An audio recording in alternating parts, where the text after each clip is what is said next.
Bismillahirrahmanirrahim. Assalamualaikum warahmatullahi wabarakatuh.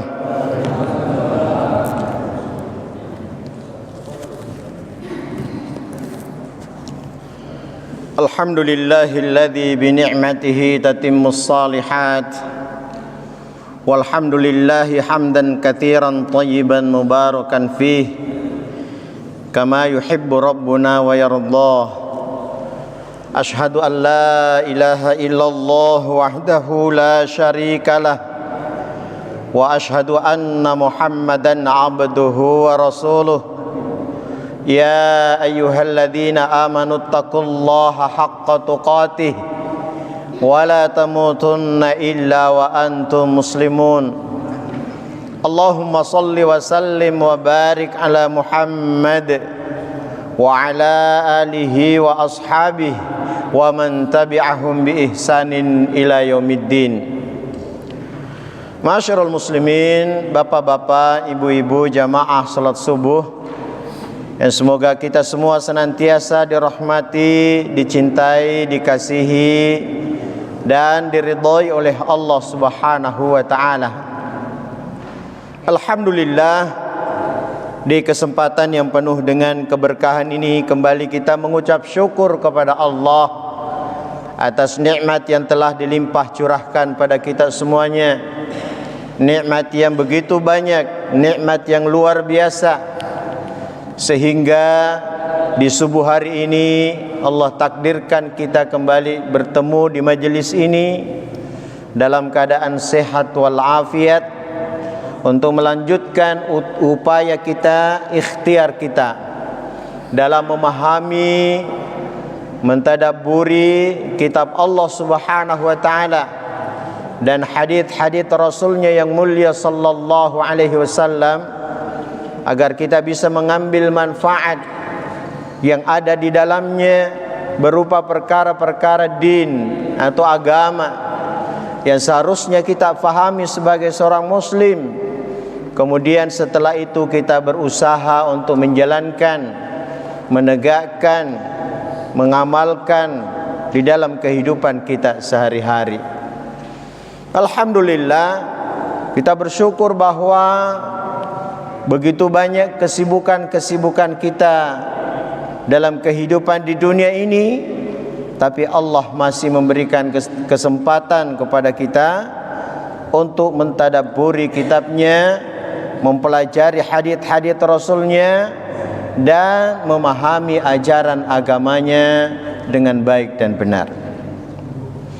Pada saat yang sama tidak lupa pula senantiasa kita bersolawat kepada baginda Rasulullah sallallahu alaihi wasallam yang telah diutus oleh Allah Subhanahu wa taala untuk mendakwahkan dan mengajarkan kepada umat manusia tentang apa yang seharusnya mereka jalankan, apa yang seharusnya mereka amalkan untuk meraih kesuksesan, kemuliaan, kebahagiaan dan keselamatan, baik di dalam kehidupan dunia, lebih-lebih nanti dalam kehidupan akhirat.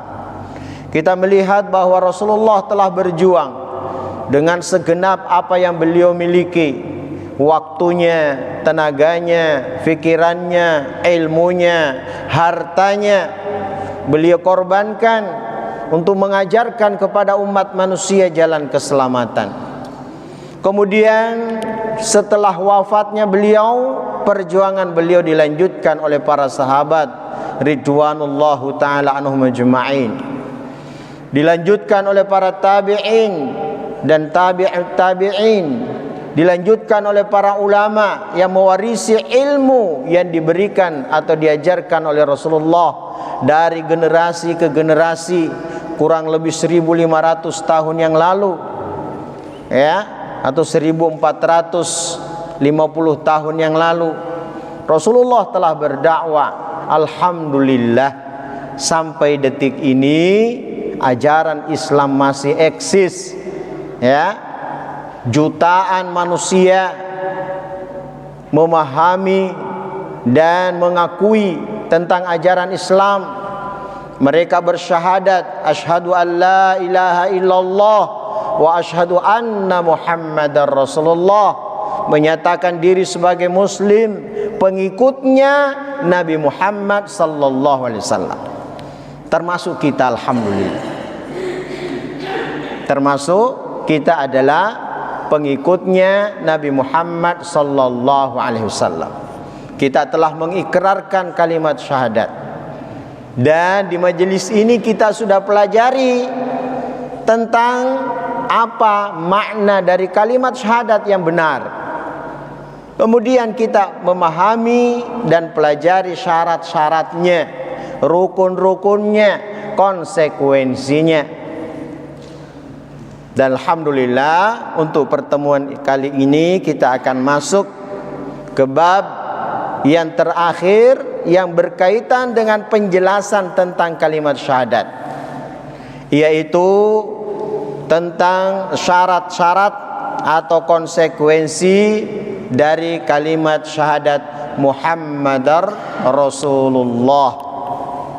Konsekuensi kalimat syahadat Muhammadar Rasulullah.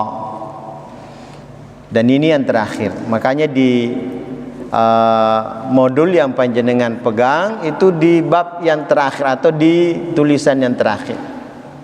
Ya, di situ ada syurutuha wa muqtadayatuha. Syarat-syarat ya atau konsekuensi dari syahadat Muhammadar Rasulullah. Baik. Kita masuk ke pembahasan tentang hal ini. Di sana penulis mengatakan wa muqtadayatuha arba'atun, dan konsekuensi dari kalimat syahadat. Jadi kita bersyahadat Muhammadar Rasulullah itu bukan sekedar ucapan. Kita tidak hanya mengatakan Muhammadar Rasulullah tanpa makna, ya, tanpa konsekuensi. Ya, ketika kita ucapkan kalimat ini, ada ketentuan-ketentuan yang harus kita penuhi. Ada konsekuensi-konsekuensi yang harus kita taati, jalankan. Ya. Karena persaksian syahadat itu ibaratnya sumpah, ibaratnya ikrar, ibaratnya pengumuman, ibaratnya proklamasi kepada seluruh manusia, kepada khalayak, bahwa saya ini mempersaksikan bahwa tidak ada ilah yang kami sembah selain Allah Subhanahu wa taala, dan tidak ada yang kami ikuti dan taati selain Rasulullah sallallahu alaihi wasallam. Maka konsekuensi kalimat syahadat Muhammadar Rasulullah disebutkan oleh penulis di sini dan para ulama minimal ada 4. Ya, di antara para ulama ada yang menyebutkan 5. Nanti akan kita sebutkan. Baik. Yang pertama adalah tasdiquhu fima akhbarah. Tasdiquhu fima akhbarah, yaitu membenarkan, ya, membenarkan apa yang diberitakan atau dikhabarkan oleh Rasulullah sallallahu alaihi wasallam. Perhatikan Bapak Ibu. Maka apa saja yang dikhabarkan, yang diberitakan, yang disampaikan oleh Nabi kita Muhammad sallallahu alaihi wasallam, wajib kita yakini kebenarannya. Ya, wajib, harus kita yakini bahwa itu pasti benar. Baik perkara-perkara yang diberitakan oleh beliau pada masa-masa yang lampau, atau perkara-perkara yang diberitakan oleh beliau akan terjadi di masa depan. Kalau yang mengucapkannya Nabi kita Muhammad sallallahu alaihi wasallam pasti benar. Itu keyakinan yang tidak boleh goyang, tidak boleh ragu. Insyaallah. Karena hari-hari ini Bapak Ibu sekalian, banyak orang yang meragukan ucapannya Nabi kita Muhammad sallallahu alaihi wasallam. Ya, banyak manusia yang meragukan. Ya. Apalagi yang disampaikan oleh Rasulullah itu banyak perkara-perkara gaib. Perkara-perkara gaib yang Rasulullah sendiri tidak menyaksikan, tapi hanya mendapatkan wahyu dari Allah. Contoh tentang penciptaan Nabi Adam. Rasulullah beritakan kepada kita proses penciptaan manusia yang pertama, bahkan seluruh alam raya ini. Proses penciptaan seluruh alam raya diberitakan oleh Nabi kita. Ya. Dan Rasulullah tidak hadir menyaksikan ketika Nabi Adam diciptakan, ketika makhluk ini diciptakan.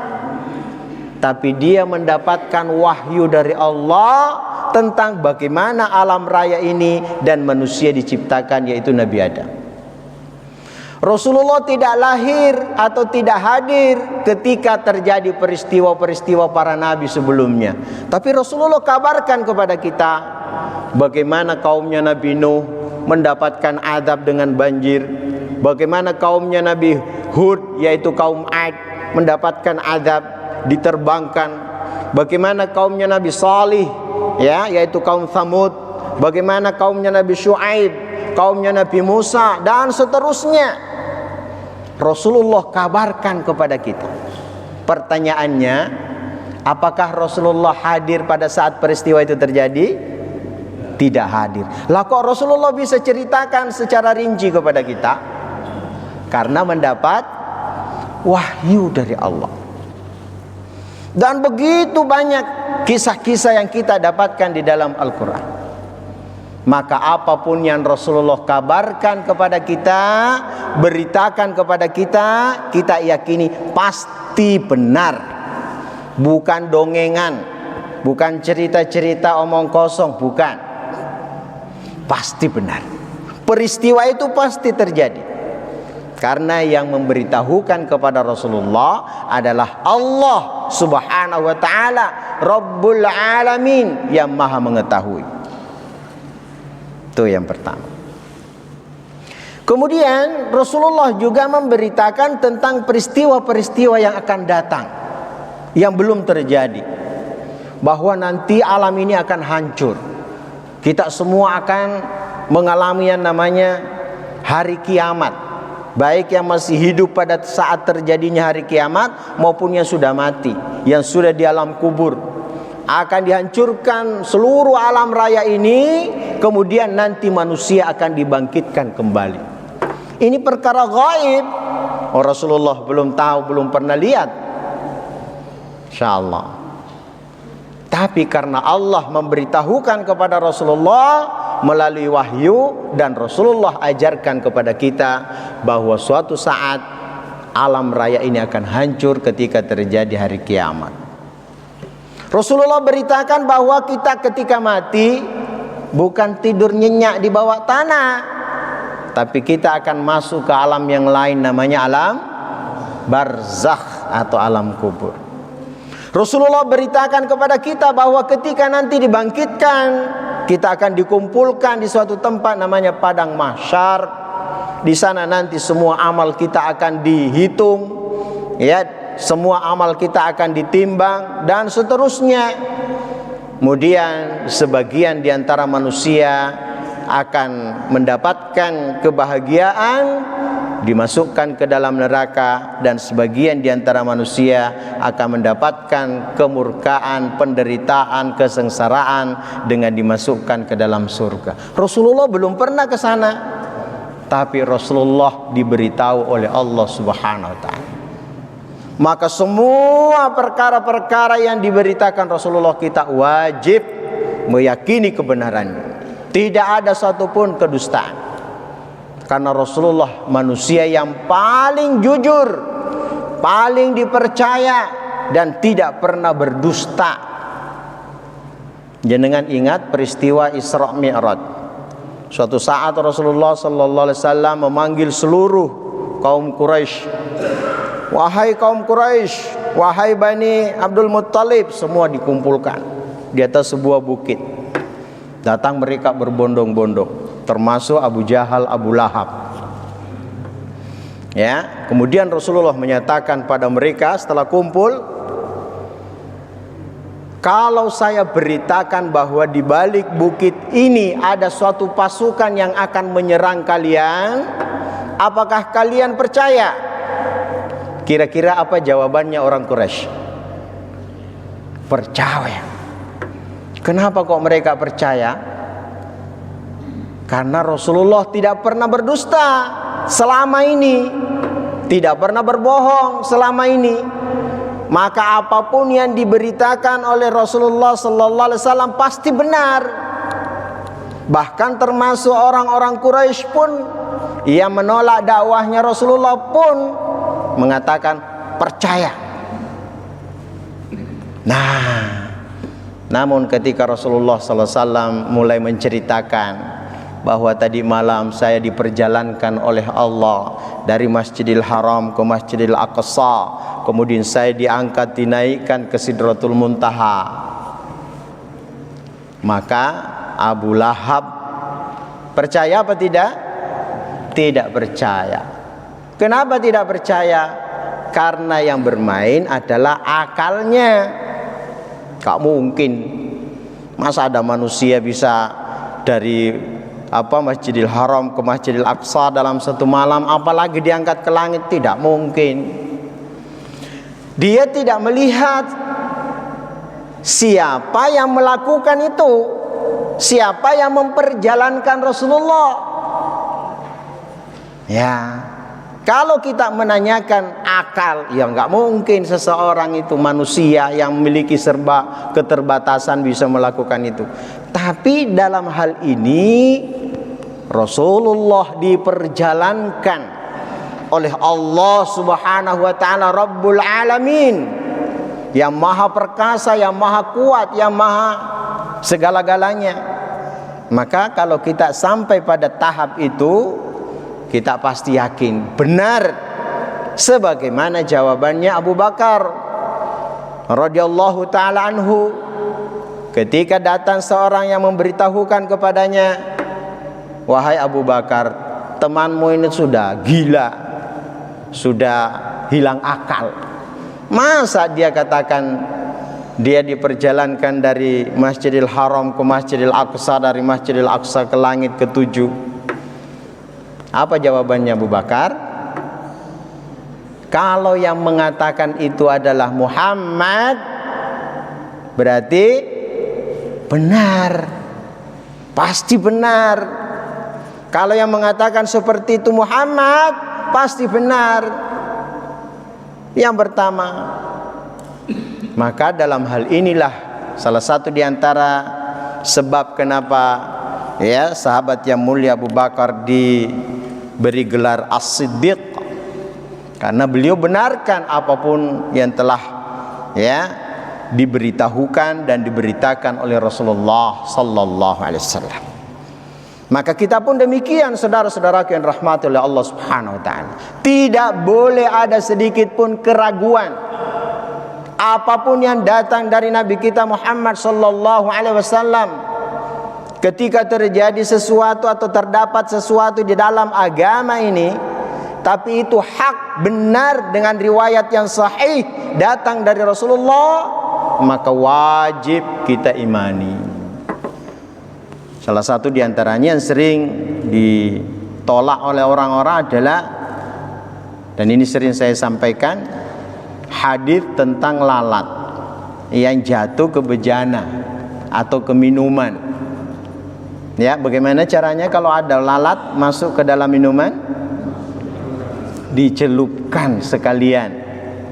Karena kata Rasulullah, pada sisi atau salah satu sayapnya itu mengandung racun, dan pada satu sayapnya yang lain mengandung penawarnya. Mungkin ada yang berkata secara akal ini jorok atau menjijikkan atau gimana. Tapi kita sebagai orang yang meyakini kebenaran ucapan Rasulullah, pasti benar. Ya, pasti benar. Allah Subhanahu wa taala berfirman dalam surat An-Najm ayat 3 dan 4. Ya, silahkan diingat-ingat atau dicatat. Allah berfirman, "Wa ma yantiqu 'anil hawa in huwa illa wahyu yuha. Rasulullah Muhammad sallallahu alaihi wasallam tidaklah yang diucapkan itu ya berdasarkan hawa nafsunya, perasaannya, fikirannya.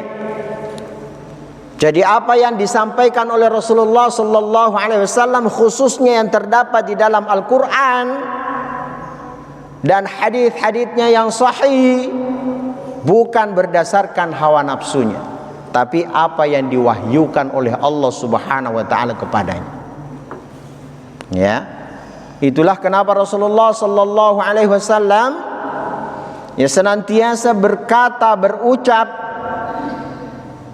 bukan berasal dari dirinya.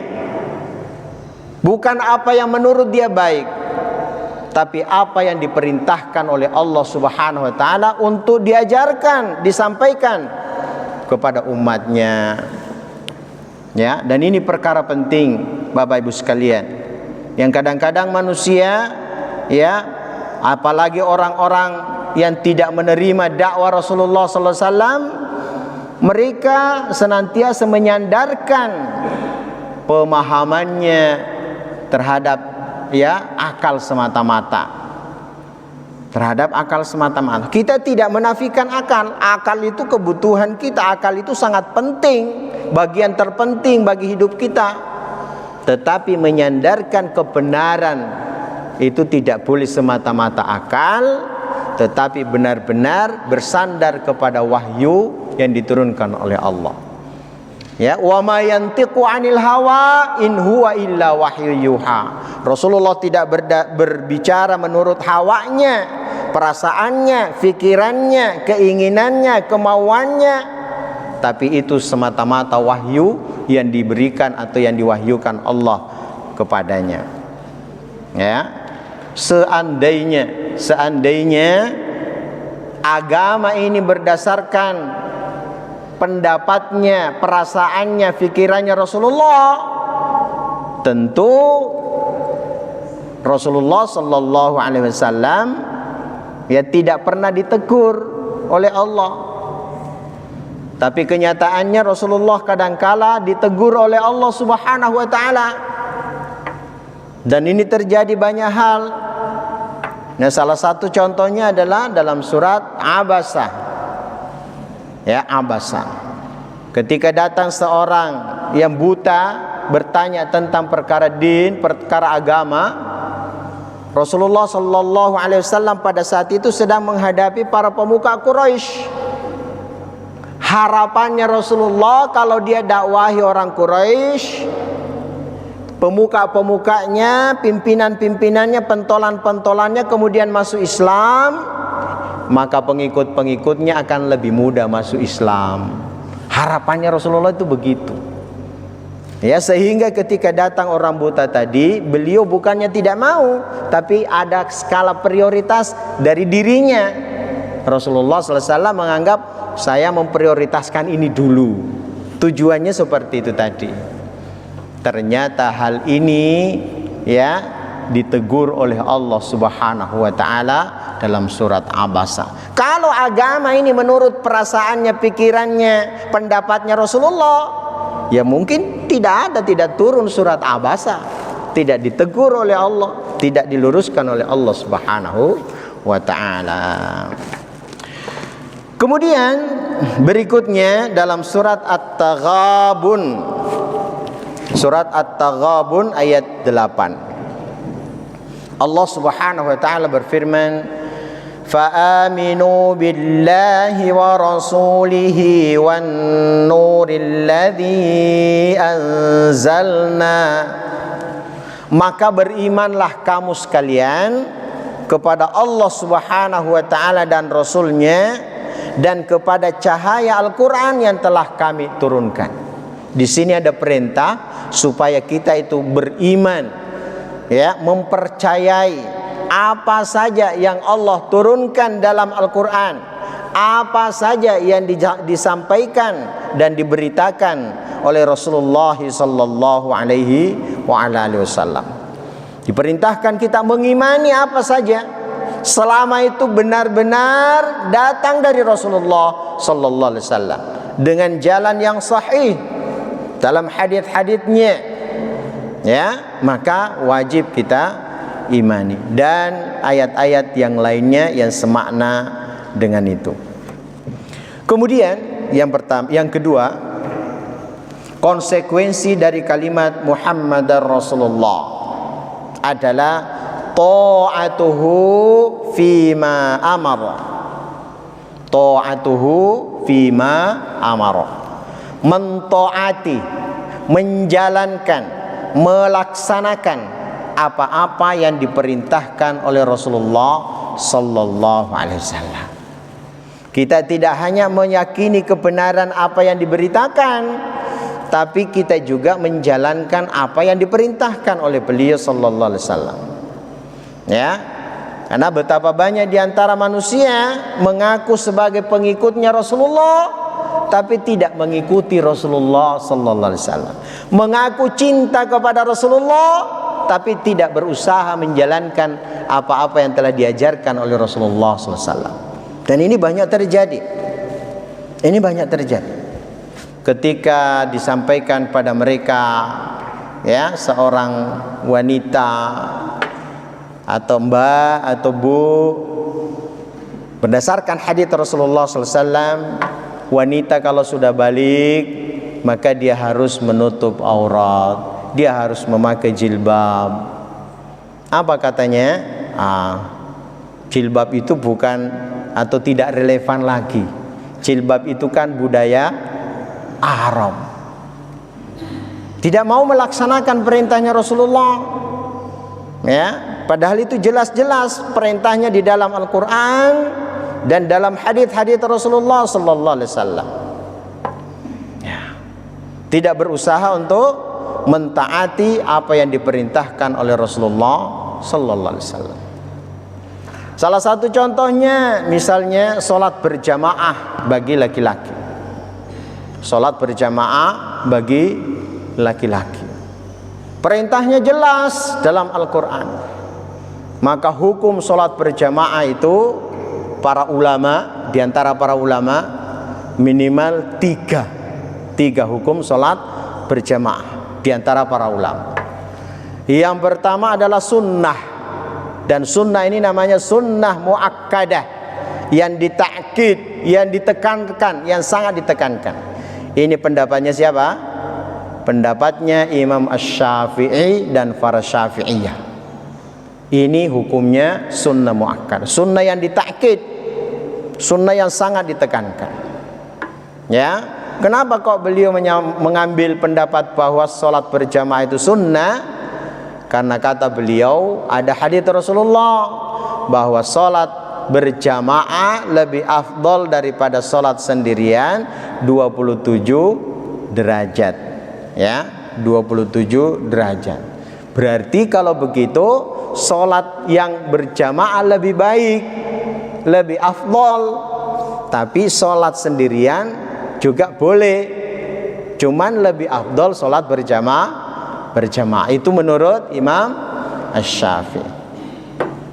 Kemudian pendapat yang lain dari para imam adalah wajib, sebagaimana pendapatnya Imam Ahmad bin Hanbal, ya, dan para Hambaliyah yang bermadhab Hambali. Dia menyatakan wajib. Dari mana dia mengambil pendapat ini? Dia menyatakan bahwa ada hadits Rasulullah sallallahu alaihi wasallam, ya, dia berangan-angan atau dia berkehendak untuk mengumpulkan atau menyuruh orang mengumpulkan kayu bakar. Kemudian setelah kayu bakar itu terkumpul, dia dibakar dan dia perintahkan seorang muadzin untuk mengumandangkan adzan, dan dia mendatangi rumah-rumah orang yang tidak pergi sholat berjamaah, membakar rumahnya. Nah, membakar rumah itu kan perkara yang haram berupa hukuman, dan hukuman itu terjadi ketika tidak menjalankan yang wajib.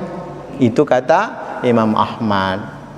Ya, berarti sholat berjamaah itu wajib, tidak boleh ditinggalkan kecuali ada uzur. Itu pendapatnya siapa? Imam Ahmad. Bahkan ada seorang yang buta minta uzur kepada Rasulullah sallallahu alaihi wasallam. Katanya, ya Rasulullah, saya ini buta, tidak ada yang menuntunku untuk ke masjid salat berjamaah. Apakah boleh saya minta rukhsah, keringanan, salat di rumah, tidak salat berjamaah? Rasulullah silahkan.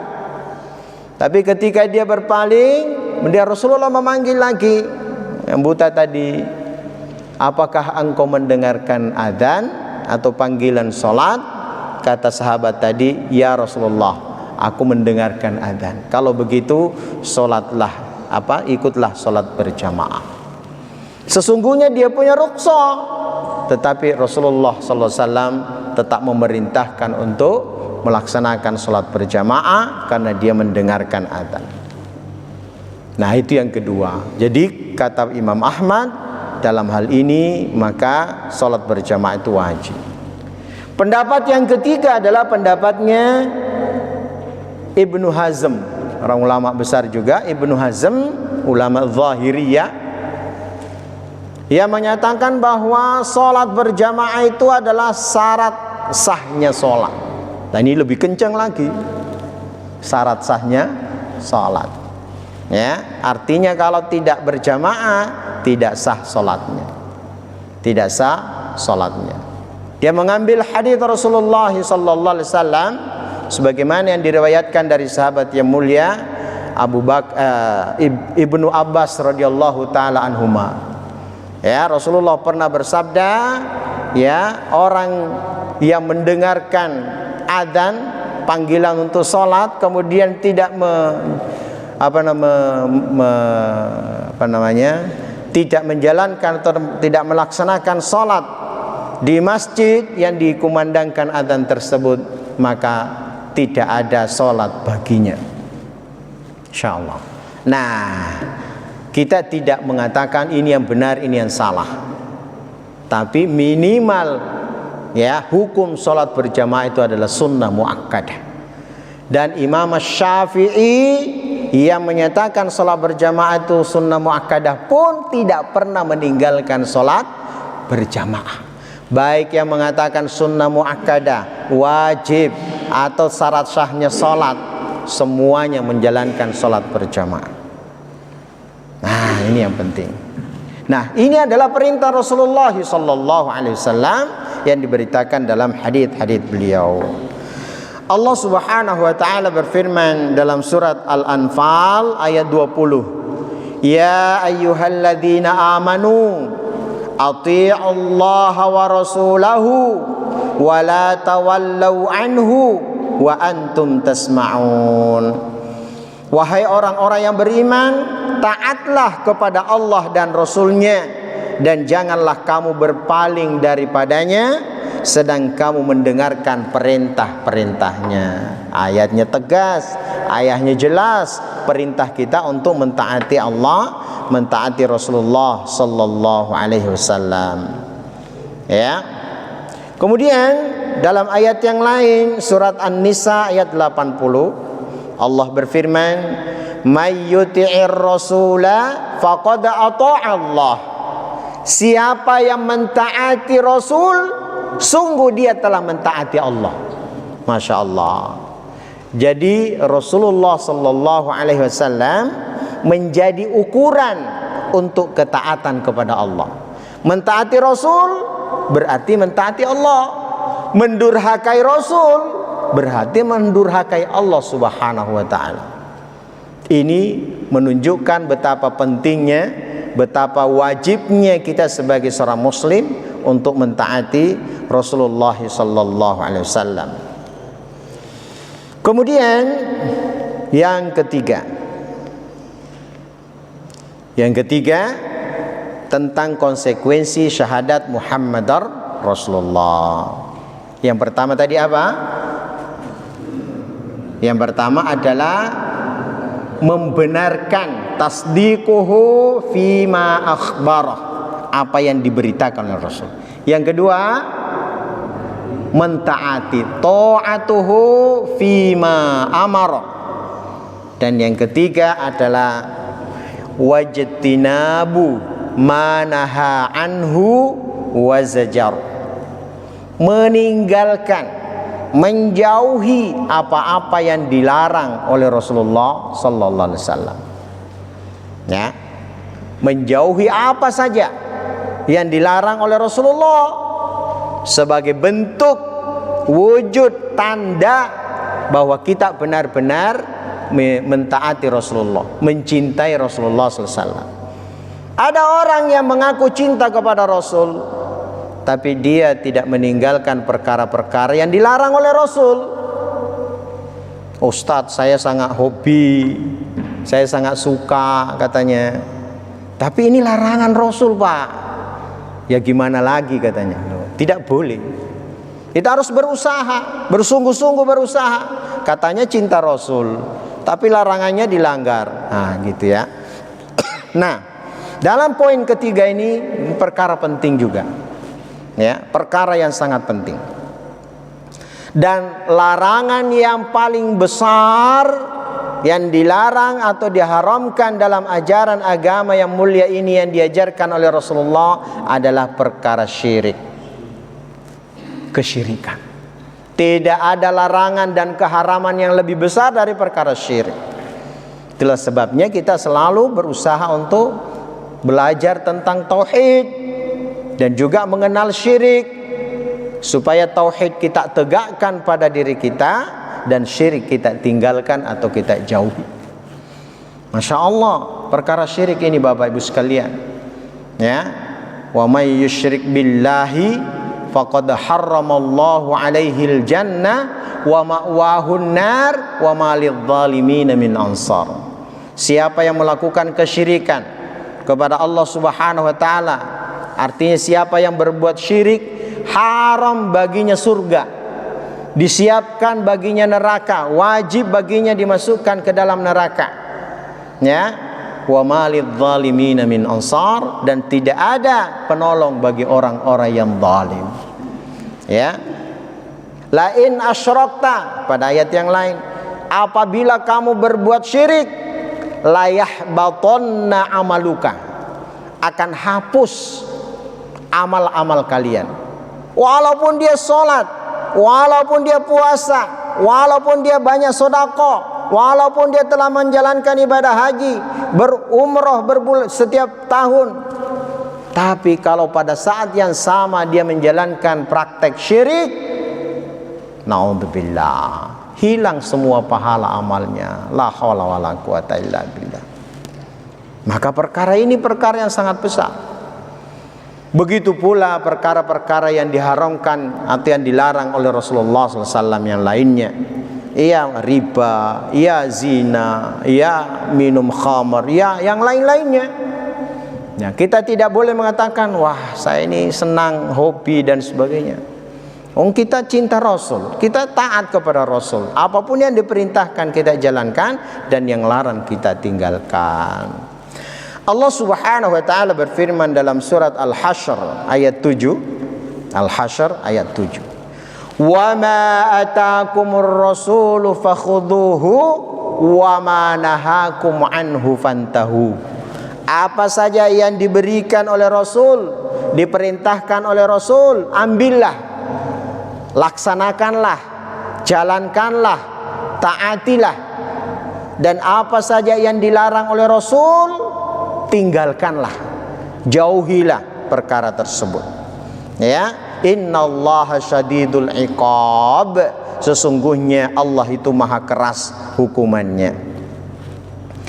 Kemudian dalam sebuah hadis Rasulullah sallallahu alaihi wasallam yang diriwayatkan oleh Al-Bukhari dan Muslim, hadis yang sahih dari sahabat yang mulia Abu Hurairah radhiyallahu taala anhu, dia pernah berkata, Rasulullah sallallahu alaihi wasallam bersabda, "Ma nahaitukum anhu fajtanibuhu." Apa saja yang aku melarang kalian untuk melakukannya, jauhilah, tinggalkanlah. Wa ma amartukum bihi, apa saja yang aku perintahkan untuknya, fa'tu minhu mastata'tum, maka kerjakanlah sekuat kemampuan kalian.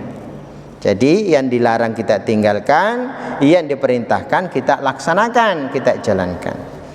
Fa innama ahlakal ladzina min qablikum, karena sesungguhnya yang paling banyak membinasakan umat-umat sebelum kalian, ya, kathratu masailihim, terlalu banyak bertanya.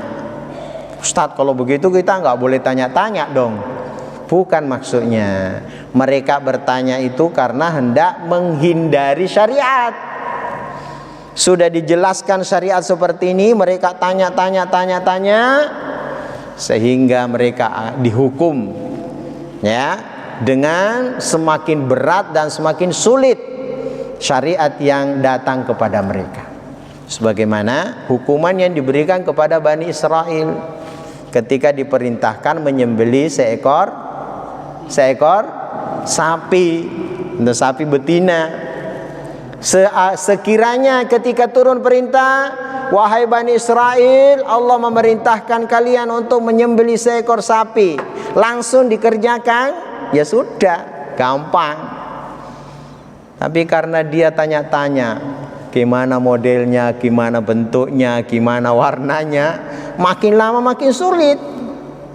Ya, sampai-sampai hampir saja tidak mendapatkan sapi kecuali hanya 1 ekor untuk disembelih. Hampir saja mereka tidak dapatkan. Diberi kesulitan lantaran mereka bertanya itu dengan tujuan untuk menghindari syariat. Maka pertanyaan-pertanyaan dalam agama ini, kalau tujuannya supaya kita terhindar dari syariat, sebaiknya kita tidak perlu menanyakan. Atau hal-hal yang belum terjadi, hal-hal yang belum terjadi. Contoh, Anda yang bertanya, Ustadz, kalau nanti kita di Mars, hidup di Mars atau di bulan, kita sholatnya menghadap kemana? Lo nggak perlu ditanyakan, oh belum terjadi, ya, nggak perlu terjadi dan belum tentu terjadi. Ya, jadi hal-hal ini akan menyulitkan ketika kita terlalu banyak bertanya dalam perkara-perkara agama. Jadi yang membinasakan umat-umat sebelum kalian adalah karena terlalu banyak bertanya dalam perkara syariat, sehingga Allah memberatkan mereka dalam agama mereka. Yang kedua, waqtilafuhum ala anbiyaihim, mereka menyelisihi para nabi yang diutus kepada mereka. Mereka menentang, ya, nabi-nabi yang diutus kepada mereka, sebagaimana kaumnya Nabi Nuh, ya, ketika diutus untuk mengembalikan mereka menyembah Allah, mereka tetap bersikukuh menyembah berhala. Kaumnya Nabi Hud, kaumnya Nabi Salih, kaumnya Nabi Syuaib, dan kaum-kaum nabi yang lain, ya, mereka menyelisihi, menentang nabi-nabi yang diutus pada mereka, sehingga Allah mengadab mereka dengan adab yang sangat keras atau sangat menyakitkan. Nah, ini yang ketiga, menjauhi atau meninggalkan apa-apa yang dilarang oleh Rasulullah sallallahu alaihi wasallam. Ini bukti cinta kita kepada Rasulullah. Yang keempat, wa alla yu'badullahu illa bima syara', dan tidaklah Allah itu disembah kecuali dengan apa yang disyariatkan oleh Nabi kita Muhammad sallallahu alaihi wasallam. Tidaklah kita beribadah kepada Allah kecuali dengan syariat, dengan agama, dengan tatanan dan tuntunan yang diajarkan oleh Nabi Muhammad sallallahu alaihi wasallam. Sebagaimana yang saya terangkan pertemuan yang lalu, karena yang paling mengerti agama ini adalah siapa? Rasulullah. Karena agama ini diturunkan kepada beliau, ya, jadi agama ini langsung diwahyukan oleh Allah kepada beliau. Maka tidak ada manusia yang lebih tahu, yang lebih paham agama ini selain Rasulullah, baik berupa perintah maupun berupa larangan. Beliau yang paling tahu. Maka kita menyembah Allah, beribadah kepada Allah dengan syariat, dengan ajaran yang telah diajarkan oleh Rasulullah sallallahu alaihi wasallam. Ya. Nah, oleh karena itulah seorang ulama besar bernama Syekhul Islam Ibnu Taimiyah rahimahullah pernah mengatakan dalam kitabnya Majmu' Fatawa, "Falaisa li ahadin ay ya'budallaha illa bima syara'ahu Rasulullah sallallahu alaihi wasallam." Dan tidak boleh seorang pun beribadah kepada Allah, ya, kecuali dengan apa-apa yang telah disyariatkan oleh beliau sallallahu alaihi wasallam.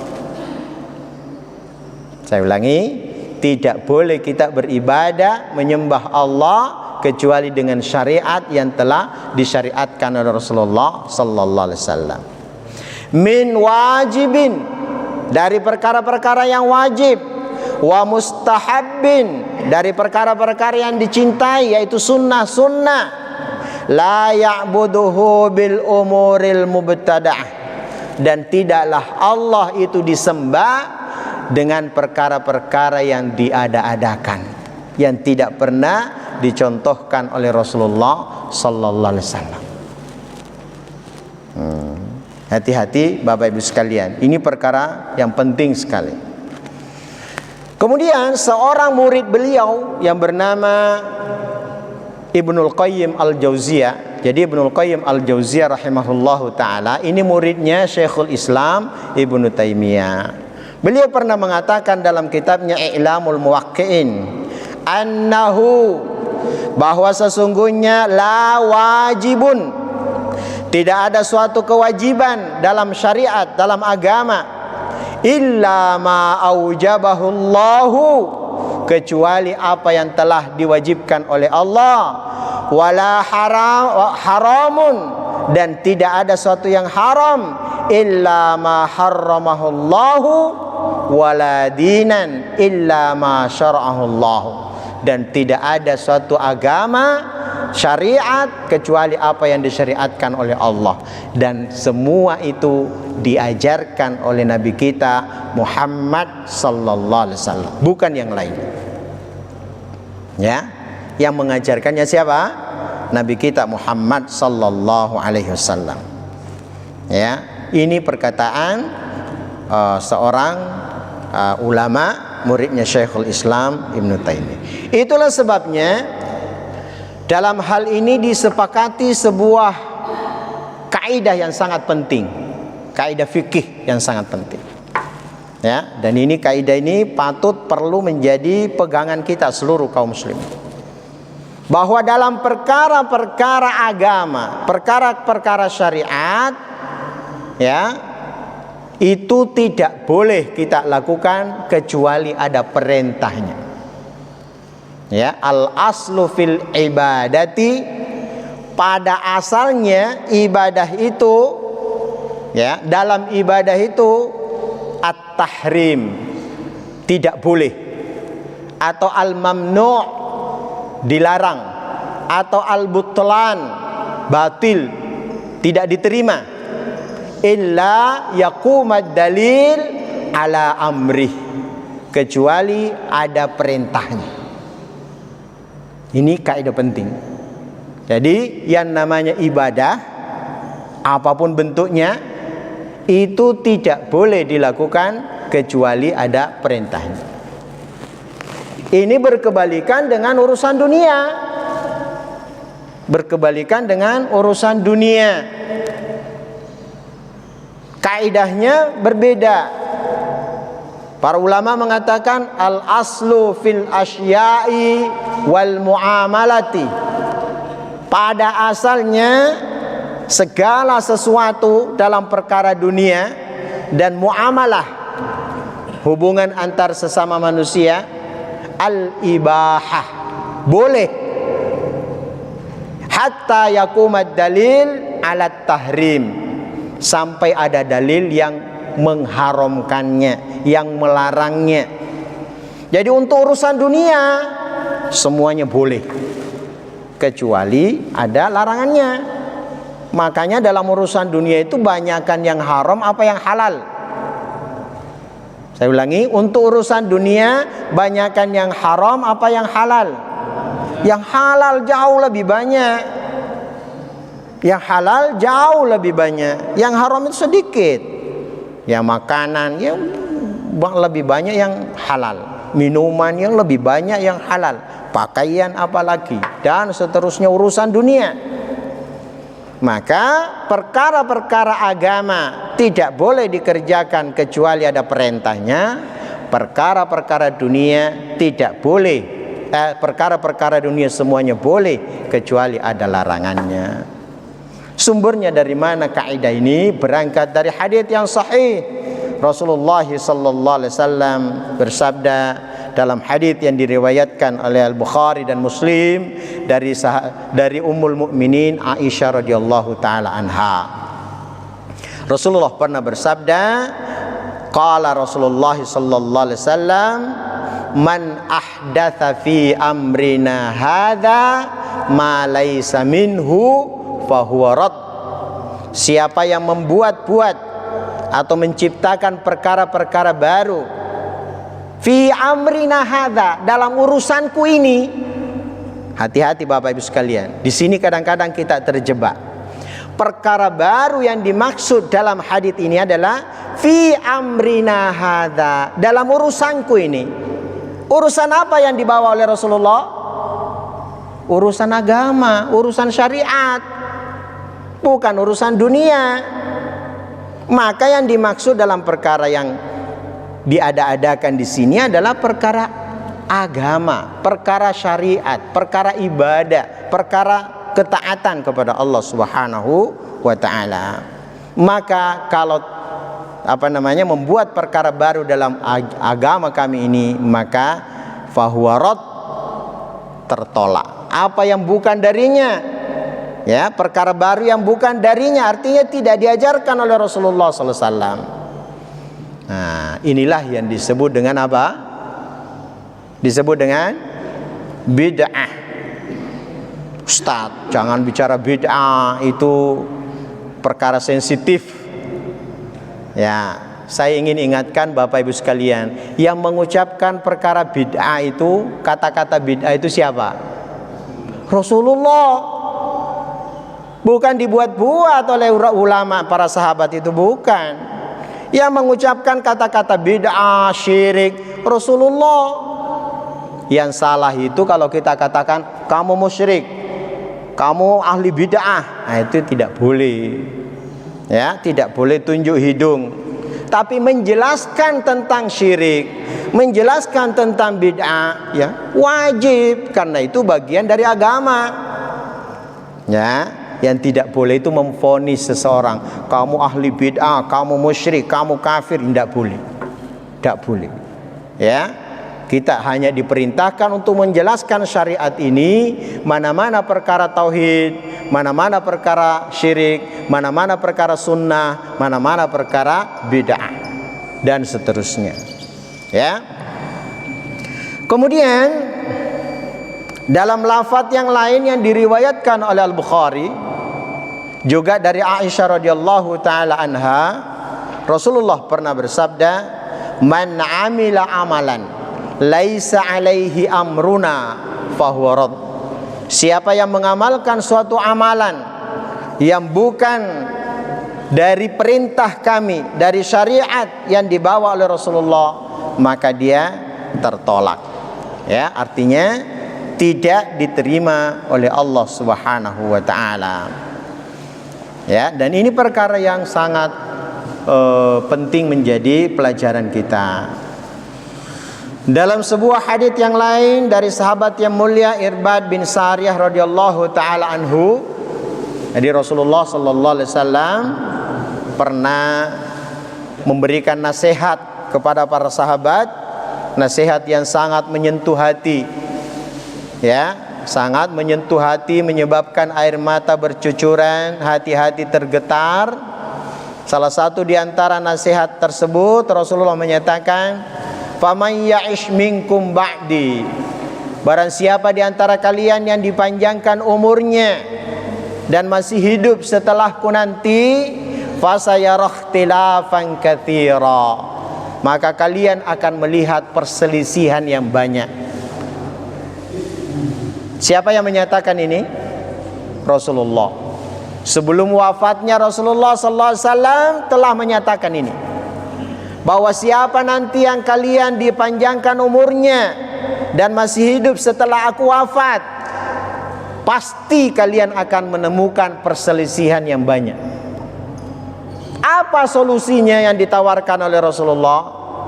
Rasulullah menyatakan, alaikum bisunnati, hendaklah kalian berpegang teguh kepada sunnahku, kepada syariat, kepada agama yang aku bawa. Wa sunnatil khulafair rasyidin al mahdiyyin, dan sunnah-sunnahnya para khalifah, para sahabat yang mendapatkan petunjuk. Tamassaku biha, pegang teguhlah sunnah itu. Nah, ini solusinya, Pak. Ketika datang perselisihan, pendapat ini, pendapat ini, pendapat ini, pendapat ini, Rasulullah tidak mengatakan bersatulah, satukanlah pendapat, tidak. Tapi Rasulullah mengatakan, alaikum bisunnati, pegang teguh sunnahku, pegang teguh apa yang telah diajarkan oleh Rasulullah.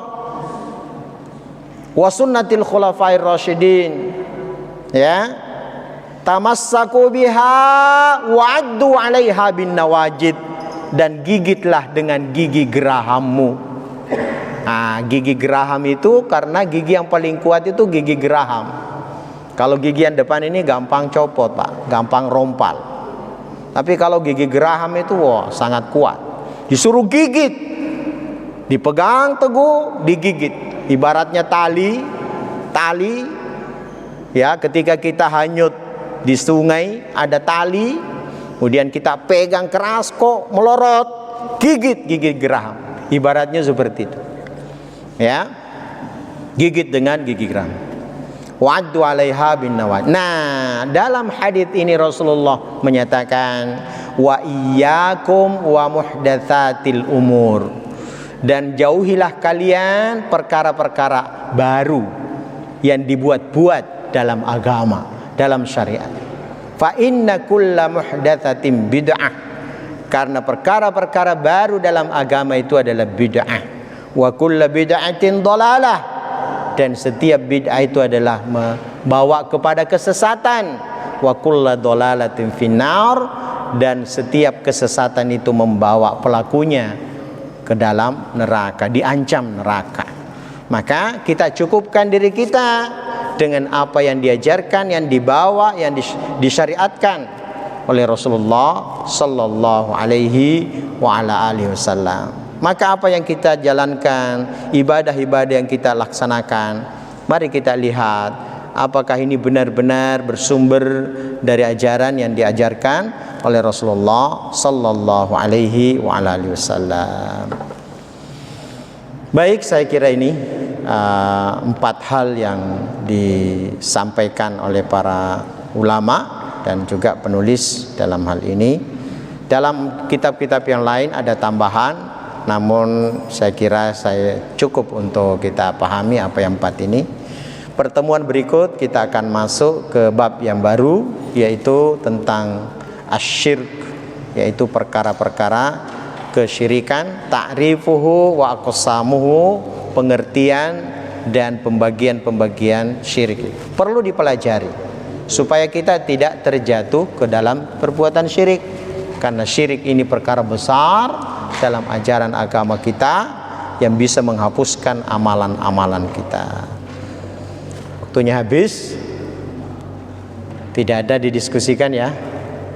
Nanti ada satu yang mari kita berdoa, mudah-mudahan Allah anugerahkan ilmu yang manfaat, barokah fid dunya wal akhirah. Allahumma inna nas'aluka ilman nafi'a wa rizqan thayyiba wa amalan mutaqabbala.